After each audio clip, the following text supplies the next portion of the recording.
You are listening to Hello Cupcake, It's Me, a podcast with your host, Michael Peterson.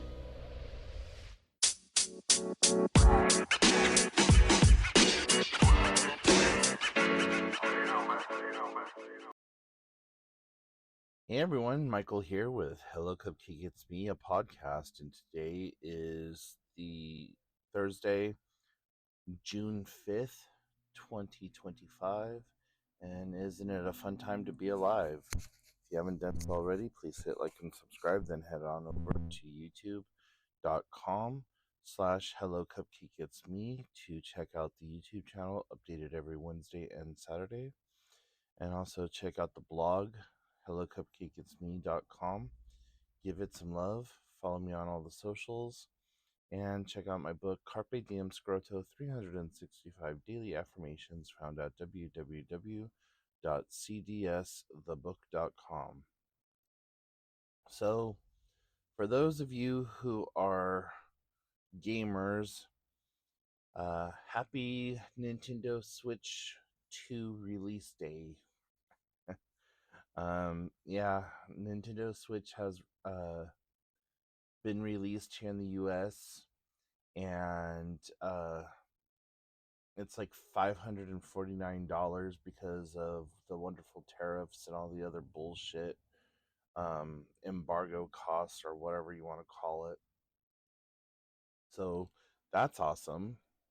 I already have a Nintendo Shift and I love it, and it's going to be quite some time before I get the Shift 2, just because of the price tag. And the one that I have, the Shift that I have now, not Shift, why do I keep saying Shift? Switch, Nintendo Switch. The Nintendo Switch that I have now is, it's amazing. And, I bought it off of a really amazing person, and I am like forever grateful for it. Albeit that I haven't played it as often as I would like to over the last couple of weeks. I'm still, it still sits right by my bedside, so I know that it's there. And whenever I need it or want it, I can just like roll over, grab it, and turn it on and go into one of my many games that I have for it. That's one thing I loved about the Nintendo Switch, is the fact that there were so many free games. And I joined a bunch of different sites and stuff like that that got you full access to games and stuff that would normally be $60, $70, $80 for like sometimes as low as $2 or $3. So like when I got Hogwarts Legacy, it was on sale from $69.99, and I picked it up when it was $15.99, I believe. After taxes and everything, it came out to almost $20. But still, I was like, yes, please. $40 difference. Still waiting for Super Mario Brothers Wonder to come out. Like, I want to play that game so damn bad, but just gotta kind of have to wait, right? So anyways, yeah, not much has really been going on this week. I do have a kind of a woohoo announcement, I guess. So for the last few days, I have been going on a walk at night, and it is reminiscence of when I first started walking. That like pain that is associated, the trying to get your breathing right, your heart not feeling like it's gonna freaking explode, and outside of just getting that motivation to do it, there's also the health aspects of it too. So because I'm now doing it kind of, well, I eat dinner, I wait about 10 or 15 minutes, maybe a little bit longer, and then I go for a walk. So what's happening is as I'm walking, I'm burning off a little bit of the calories that I took in, but I'm also um, altering my blood sugar from the walking. So it's it's been interesting the last 2 or 3 nights, or well, last 2 or 3 days since I've been walking. It seems like my blood sugar has dipped down into the 50s, maybe even the high 40s a couple of times. I know last night it dipped, and I just shut my alarm off on my pump, and or not my pump, but my phone, because I have a Liber 3 CGM, and so I just shut the alarm off on my CGM and kept sleeping because I was getting some good sleep. And uh, right now, as I'm talking, I am just waking up and trying to get ready for the day. Um, I'm going to be at the pool for a little, about 2 hours today. And of that 2 hours, I'm only going to swim about an hour and a half, because my friend wants to stay for the full workout class or whatever, and I'm just like, okay, cool, so when I get in there, I'm just going to kind of swim, get my heart rate up, do my own thing, and try not to overdo my back like I tend to do when I go off and do my own thing. And went to the chiropractor for the first time in a very long time. So um last night, when all of the aches and pains started like coming around from the fact that I now have open blood flow again to certain areas, that was really unique. um I need to have my doctors look at the veins in my neck because when I was walking the night before and last night, um I felt like a lot of pain in the arteries of my neck, and I just want to make sure that there's not any kind of clot or blockage happening or whatever else, because I don't need to go getting all strokey. Um, so hopefully, uh, hopefully there's nothing there, and it's just blood pressure and the way that I'm carrying myself or having slept or whatever else. So, yeah, but it's my goal that by September, October, that I'm back up to walking at least a mile a day. Um, I'm a little bit behind schedule. The last time I did this was March 20th of 2020. And the reason that I remember it so vividly well is because um, we were supposed to go to the Funko Pop store over in Everett, Washington, and it was going to be my very first time going, and it was the beginning of the pandemic lockdown. And I think it was actually on or around the 20th that we had the mandated lockdowns here in Washington. And I just could not deal with stepping outside. Like I needed to go outside. And I lived right off of one of the there's only two ways onto the are into the main city, and I live less than 500 feet from the main road, are one of the main roads going into town. So where I have cars driving by every second of the day, clear until about one th- like 1 or 2 in the morning, and then absolutely quiet silence with the occasional car here or there, from about 2:30 to 4:30, 5 o'clock.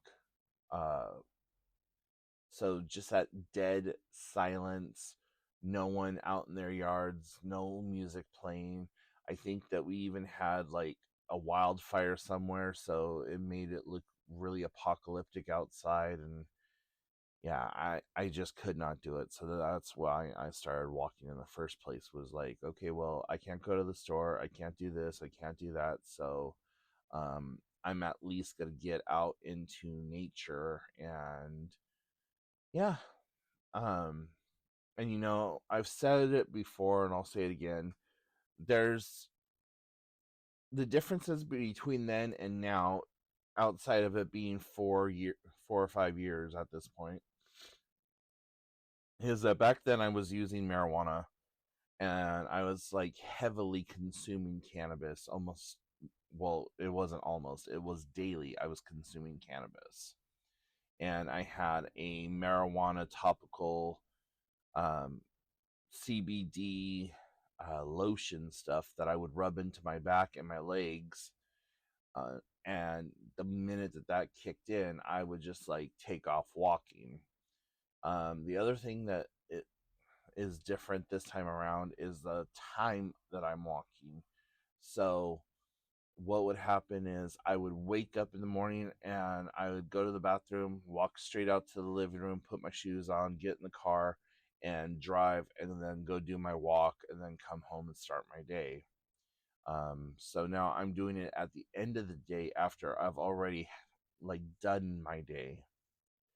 So that's a bit of a change for me, but you know what? It's a good change, and at least it's getting things, back on track, I guess. I don't know how I'm going to keep it up during the winter months. Um, I I'm gonna try to walk and do like I did, but yeah, since it's already June, that just means that I have July and August to make it up to the mile for September, and I'm 3 months, well, 2 months from my original. So whatever. Anyways, long story short, I started walking again, and I'm kind of happy about it. I'm doing everything like from square one. This next week, I'm going to add back in my water and apple cider vinegar that I was drinking, and just going from there. So yeah, what else is going on? Started a new blog, and um, it's all about living with dissociative identity disorder, and just kind of a way for me to chronicleize my treatments and some of the things that I found out, some of the questions I'm posing to myself and to others. Um, I'm very active in a Reddit subgroup, and so I'm going to start taking the posts and stuff that I make over there, and some of the responses, and leaving out the username, of course, but just taking the responses or whatever and using that in my blog. So I'm not really ready to share the information about that blog. just because it is so new and it is so kind of personal. I mean, it not that Hello Cupcake It's Me isn't personal or whatever. It's just, I don't know. I'm feeling a tad bit protective of this one right now, and plus, there's only like 2 or 3 posts in there, and with it being Pride Month, I have a lot of other obligations and responsibilities that I got to take care of first. I got to do a whole video.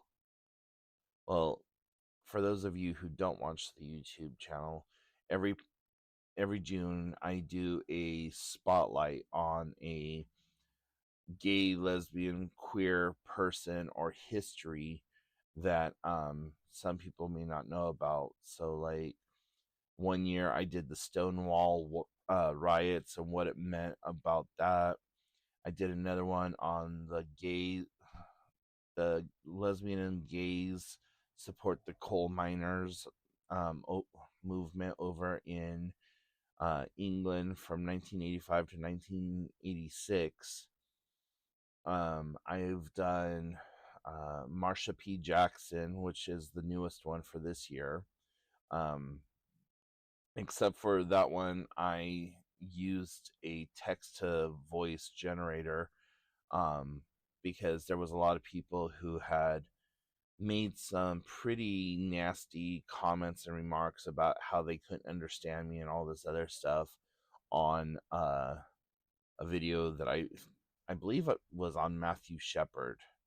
But anyways, so yeah, I got to sit down and make a couple of new videos for Pride Month, and then do all of that other fun hoopla do stuff.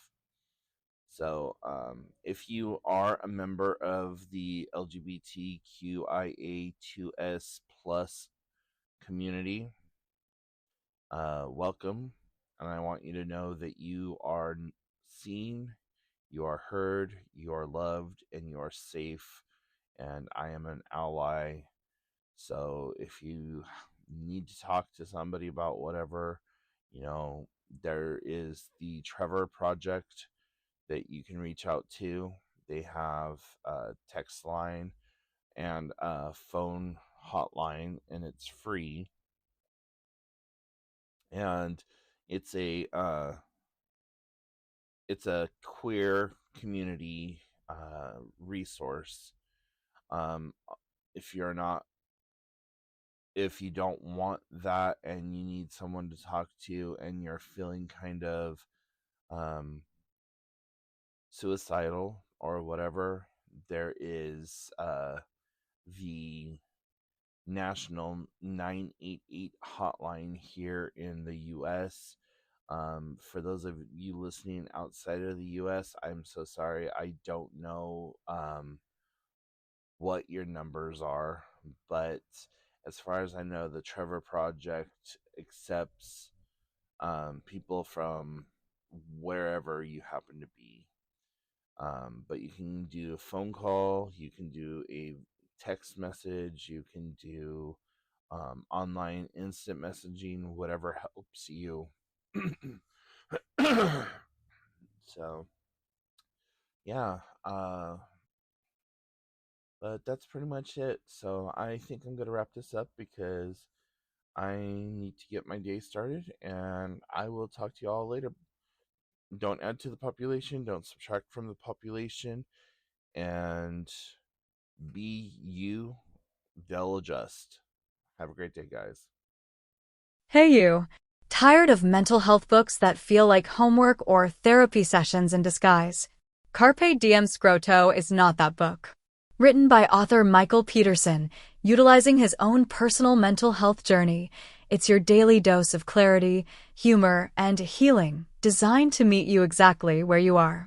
Whether you're sipping coffee in chaos or taking a quiet minute for yourself, this book gives you real, raw tools to reframe your day, your mindset, and your life.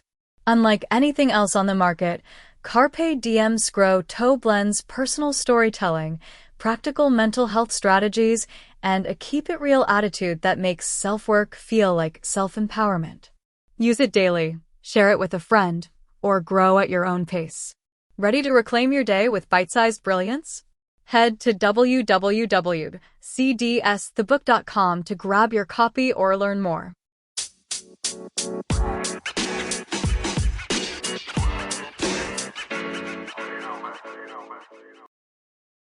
Thank you so much for tuning in. You have been listening to Hello Cupcake, It's Me, a podcast with your host, Michael Peterson. Please make sure to check back often as new episodes are released bi-weekly. If you have any questions, comments, or concerns, please feel free to send a message to hellocupcakeitsme@gmail.com. And until next time, stay happy, safe, and keep doing the best you can with what you have been given.